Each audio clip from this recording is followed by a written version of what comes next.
আজকে দারুণ স্বাদের একটা পিঠার রেসিপি নিয়ে হাজির হয়ে গেছি আপনাদের কাছে। আশা করছি খুব ভালো লাগবে। তাহলে চলুন দেরি না করে রেসিপিটি শুরু করে দিই। আসসালামু আলাইকুম everyone, welcome back to my channel Sanu cooking. পিঠাটা বানানোর জন্য আমি আগে থেকে একটা গ্যাসে কড়াই বসিয়ে দিয়েছিলাম, আর এখানে দিয়ে দিলাম 1 চামচের মতো ঘি, আর এখানে দিয়ে দিলাম এই যে কাপটা দেখতে পাচ্ছেন, এই কাপটা মাপ করে 1 কাপের মতো সুজি দিয়ে খুব ভালো করে সুজিটা একটু হালকা করে নাড়াচাড়া করে নেব, যাতে করে সুজির কালার কিন্তু চেঞ্জ না হয়।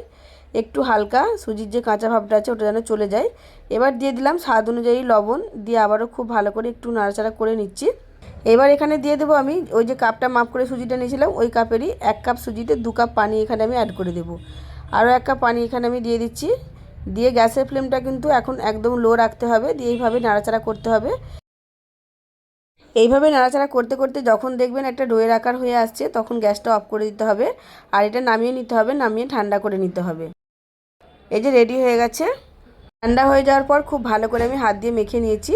এই যে দেখুন কত সুন্দর সফটভাবে ডোটা কিন্তু তৈরি হয়ে গেছে। এবার এভাবে আমি এখন রেখে দেব। এরপর চলে যাব পরের স্টেপে। এবার কড়াইয়ের মধ্যে আমি এখানে দিয়ে দিলাম কোরানো নারকেল, আর এখানে দিয়ে দেব আমি মিষ্টির জন্য গুড়। গুড়ের পরিবর্তে আপনারা এখানে চিনিও ব্যবহার করতে পারেন, তবে এখন গুড় দিয়ে করলে খেতে ভালো লাগবে। দিয়ে খুব ভালো করে আমি এখানে নারকেলের ছাইটা তৈরি করে নিচ্ছি। এই যে দেখুন সম্পূর্ণভাবে পুরটা আমার রেডি হয়ে গেছে। এবার এটাও আমি নামিয়ে নেব, নামিয়ে ঠান্ডা করে নেব। এই যে নামানো হয়ে গেছে। এবার দেখুন ওই যে ডোটা, ওই ডোটাকে আমি দুভাগে ভাগ করে নেব। যে সকল বন্ধুরা এত দূর পর্যন্ত আমার ভিডিওটা দেখে এলেন, তাদের সকলকে অসংখ্য ধন্যবাদ। প্লিজ এভাবে আমার পাশে থাকবেন, আমাকে অনেক অনেক সাপোর্ট করবেন। ডোটাকে আমি দুভাগে ভাগ করে নিয়েছি। এবার একটা আমি বেলুন চাকি নিয়ে নিয়েছি, আর এখানে অল্প করে এখানে ময়দা ব্যবহার করলাম। এবার একটু মোটা করে আমি বেলে নেব। যেহেতু এটা আমি পুলি পিঠা বানাবো, সেই জন্য এখানে একটু মোটা করেই বানাতে হবে পিঠাটা। এই যে বেলা হয়ে গেছে। এবার দেখুন ওই পুরটা একটু লম্বা করে আমি দিয়ে দিচ্ছি, দিয়ে একটা গ্লাস কিংবা বাটির সাহায্যে কেটে নিলেই কিন্তু পুলি পিঠা রেডি হয়ে যাবে। এই দেখুন একটা পিঠা আমার রেডি হয়ে গেছে। কত তাড়াতাড়ি কত সহজভাবে পিঠাটা রেডি হয়ে গেল।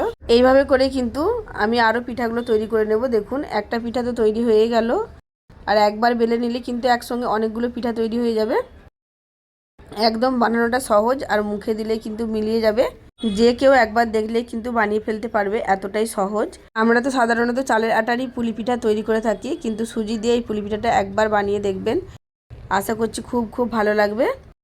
এভাবে করে প্রত্যেকটা পিঠা আমি রেডি করে নিচ্ছি।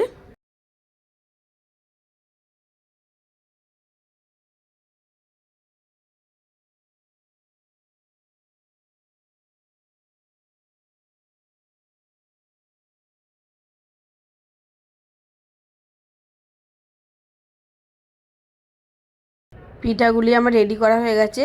এই দেখুন কতগুলি পিঠা তৈরি হয়ে গেল একবার বেলাতেই। এইভাবে সেম প্রসেসে প্রত্যেকটা পিঠা আমি তৈরি করে নেব। প্রত্যেকটা পিঠা তৈরি করা হয়ে গেছে। এবার চলুন পিঠাগুলি ভেজে নিই। এবার আবারও আমি গ্যাসে আগে থেকে একটা কড়াই বসিয়ে রেখেছিলাম, আর এখানে পরিমাণ মতো আমি দিয়ে দিলাম সাদা তেল। এবার তেলটা একটু গরম হওয়াতে পিঠাগুলো আমি দিয়ে দেব। আর এই পিঠাগুলো কিন্তু হাই ফ্লেমেই ভাজতে হবে, যেহেতু সুজির পিঠা একটু ভাজতে টাইম লাগে, তাই হাই ফ্লেমেই ভেজে নেবেন।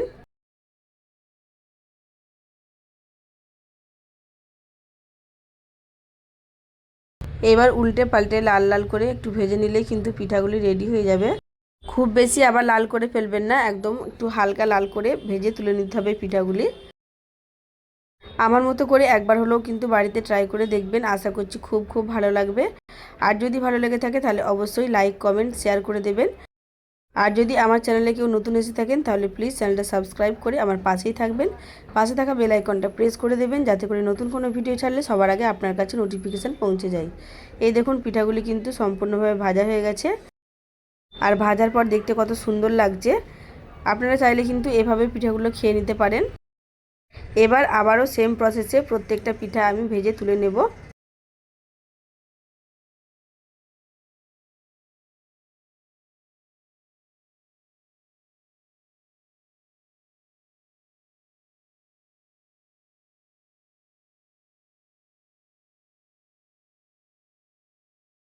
এই দেখুন কতগুলি পিঠা তৈরি হয়ে গেছে আর দেখতে ঠিক কতটা সুন্দর লাগছে।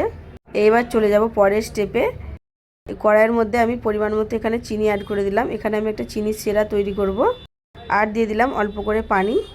যেহেতু একটা রসপুলি পিঠা সেই কারণে এখানে রস তো লাগবেই। আর এখানে দিয়ে দেব অল্প করে আমি এলাচ। চিনি সিরাতে এলাচটা দিলে খেতে কিন্তু ভালো লাগে। আর এই সিরাটা কিন্তু খুব বেশি পাতলাও হবে না, আবার খুব বেশি গাঢ়ও হবে না, যাতে করে খুব ভালো করে এই রসটা পিঠার মধ্যে ঢুকে সেরকম মিডিয়াম একটা সিরা তৈরি হবে। এই দেখুন আমি পিঠাগুলো সব দিয়ে দিলাম, দিয়ে একটু ফুটিয়ে নেব।